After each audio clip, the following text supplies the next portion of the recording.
سریال یوسف پیامبر رو همتون یادتونه. و دیدید که در علم تعبیر خواب سرآمد همه معبران مصر است. از امروز او را امین خود قرار می‌دهیم. یوزارسیف را از امروز نزد ما جایگاهی مطلق و امانتی بی قید و شرط است.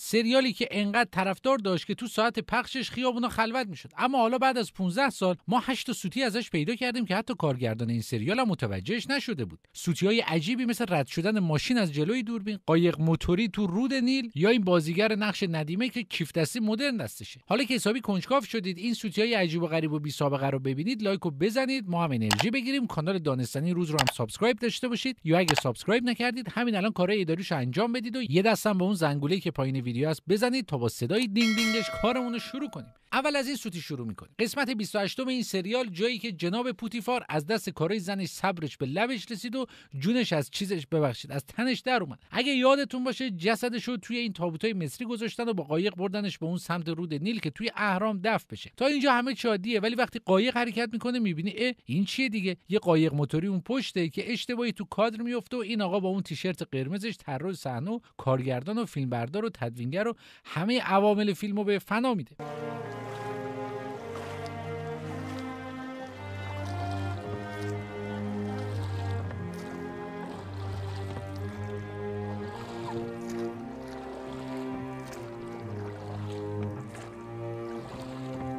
قبل از اینکه بریم سراغ سوتی دوم لازمه بگم هدف ما از پیدا کردن سوتی این سریال یا سریال پایتخت این نیست که بخوایم ثابت کنیم ضعیفن، وگرنه سریال‌های معروف هالیوودی مثل گیم آف ترونز و بریکینگ بد هم سوتی خیلی فاجعه بارتری از اینا دارن. اما چون شما دلانگیزا همتون پایتخت و یوزارسیف رو دیدین و با سریال‌های ایرانی بیشتر ارتباط برقرار می‌کنید، ما راجع به این ویدیوها صحبت می‌کنیم. خب تا بدنتون سرد نشده بریم سوتی دوم. اگه یادتون باشه تو قسمت 41 این سریال برادران یوسف از کنعان اومده بودن مصر که یارانه گندمشون رو بگیرن. یوزارسیف هم برای اینکه نمکگیرشون کنه گندمو بهشون داد، اما تو این سکانس وقتی داشتن گونی‌ها رو بار اسباشون می‌کردن که برگردن، گوشه کاد یک ماشین سفید از اون پشت میاد رد میشه.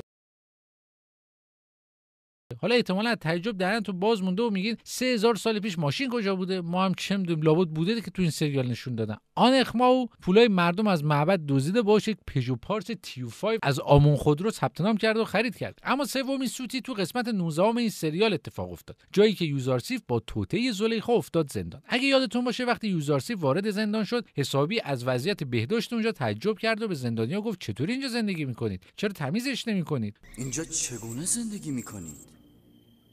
چرا تلاشی برای مرمت، برای تمیزی اینجا نمی کنید؟ تو اینستا هم این جمله ترند شده بود و میگفتم وقتی مادرم وارد اتاق میشه دقیقاً همینو میگه. اینجا چگونه زندگی میکنید؟ خلاصه زندانی‌ها هم تحت تاثیر حرفای یوزارسیف قرار گرفتن و شروع کردن به نظافت زندان. موقع نظافت هم کارگردان برای اینکه نشون بده چقدر اونجا کثیف بوده چند تا موش ول کرده بود. خب تا اینجاش که سوتی نیست، هر جا خیلی کثیف باشه موش هم هست، اما اگه با دقت نگاه کنیم می‌بینیم موشا دم ندارن. مگه میشه؟ نه نمیشه. دلیلش هم اینه که این حیواناتی اصلا موش نیستن، همستر و خوکچه هندی ان که به عنوان حیوان خونگی مردم نگهداری میکنن. زبون بسته اصلا موجودات کثیف و چندیش هم نیستن. حتی واسه طبیعی‌تر شدن بازیگر رو چند بارم با جارو تو سر همستری بیچاره کوبیدن که جیغش در بیاد و واقعا هم ناراحت کننده بود. اگه از موش واقعی چندشتون میشد انقدر سخت بود و با جلوه‌های ویژه و تصویری موش اضافه میکرد. شما که محدودیت بودجه نداشتید. با احتساب تورم به پول الان 3000 میلیارد تومان بودجه این سریال بوده. 12000 تا بازیگر و سیاه لشکر اومدن توش بازی کردن. 3000 دست لباس برای این سریال دوخته شد و فیلمبرداریش هم 3 سال طول کشید. حالا چرا تو پروژه با این عظمت چند تا موش واقعی نیاوردن یا جلوه‌های ویژه استفاده نکردن ما نمیدونیم. بریم سراغ سوتی 4 که اینم تو قسمت 41 اتفاق افتاد. همونطور که گفتم برادر یوسف اومده بودن مصر یارانه گندم بگیرن. یوزارسیف هم اونا رو دعوت کرد به کاخ و یک نهار مشتی بهشون داد. تو همین سکانس بنیامین شروع کرد ماجرای برادر گم شدهشو تعریف کرد و گفت اتفاقا برادرم مثل شما یه خال روی دست چپش داشت. حالا اگه دقت کنید تا قبل از اینکه بنیامین این حرفو بزنه اصلا خالی رو دست یوسف نبود. یعنی تو کل قسمت‌های سریال شما یک سکانس پیدا نمی‌کنید که روی دست چپ مصطفی زمانی خال باشه. اما تا بنیامین این حرفو زد یهو کارگردان عجیب مجیلا ترجی کرد خالم رو دست یوزارسیف یوزارسیف ظاهر شد. یعنی گیریمور نباید از اول فکر این سکانس رو میکرد. اینی که چیزی نبود که بخوان سری سوتی بدن. حالا بریم سراغ سوتی پنجم. تو قسمت 26 این سریال فرعون اون خواب معروفش که راجع به 7 خوشه گندم و 7 گاو بود رو دیده بود. اگه یادتون باشه کاهنای شکم گنده معبد هم اومدن که مثلا خواب فرعون رو تعبیر کنن، ولی یه مش حرف خزعبل تحویل فرعون دادن و در نهایت حضرت یوسف تونست تعبیر دقیق خوابو به فرعون بگه و کاهنا سابیدن بله. کاهنا هم برای اینکه از دل فرعون در بیارن تا دهنشون صاف نشه، یکی از خوابگزارای معبد رو انداختن تو رود نیل که غرق بشه و بعدم جسدش رو آوردن تو معبد. حالا به شکم این بازیگر دقت کنید، راحت داره نفس میکشه. بله ما از بازیگر توقع نداریم واقعا بمیره، ولی میتونه وقتی دوربین روشه حداقل چند ثانیه نفسشو حبس کنه. لامصب نهایت میخواد 10 ثانیه نفستو نگه داره، نمیمیری که. اصلا نمیخواد نفستو حبس کنه، حداقل انقدر عمیق نفس نکشه که با هر دم و بازدم شکم نیم متر بالا پایین نشه. شک ندارم وسط ضبط خوابش برده، اصلا به یه ورش هم نبوده که سر صحنه فیلم برداری. سوتی بعدی که شماره 6 مربوط میشه به اون قسمتی که حضرت یعقوب به مصر اومد تا حضرت یوسف رو ببینه. تو این سکانس که از بازیگری سیاه لشکر استفاده شده بود، اگه دقت کنید کنار مردم یه زن با لباس ندیما داره میده و یه چیز سیاه دستشه که ما وقتی روش زوم کردیم دیدیم یک کیف دستی زنانه امروزی که این بازیگر دستش گرفته. خودم مگه تو کیف چی داری که حتی سر فیلم برداری هم نمیذاری زمین؟ 3 سال زحمت کارگردان عوامل سریال رو به چوخ دادی. سوتی هفتم این سریال هم یه سوتی ریز و ذره بینی که هر کسی متوجهش نمیشه، اما دست دانستنی رو در نرفته. اون قسمتی که زلیخا زنای مصر رو دعوت کرد به کاخش تا زیبایی یوزارسیف رو نشونشون بده، یادتونه؟ همونجا که همه خانم‌ها دستشون رو بریدن. مهمانی امروز به همین منظور بود. می توانید بروید.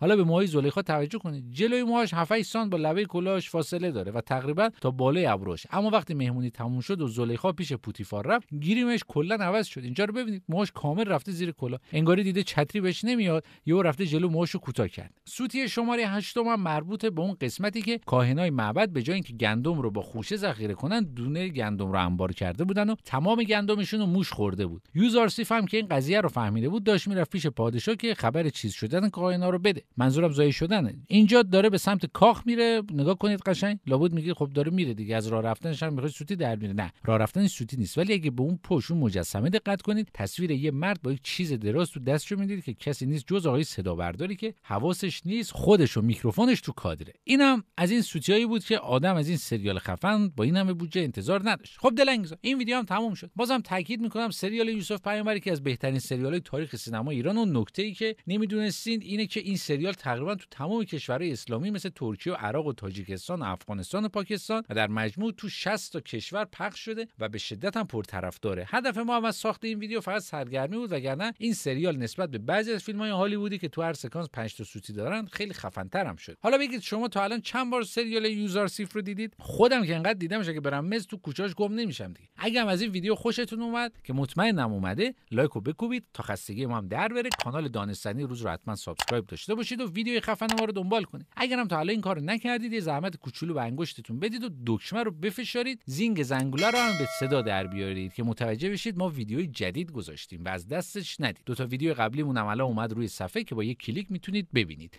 تا ویدیو بعدی هم خدا نگهدار.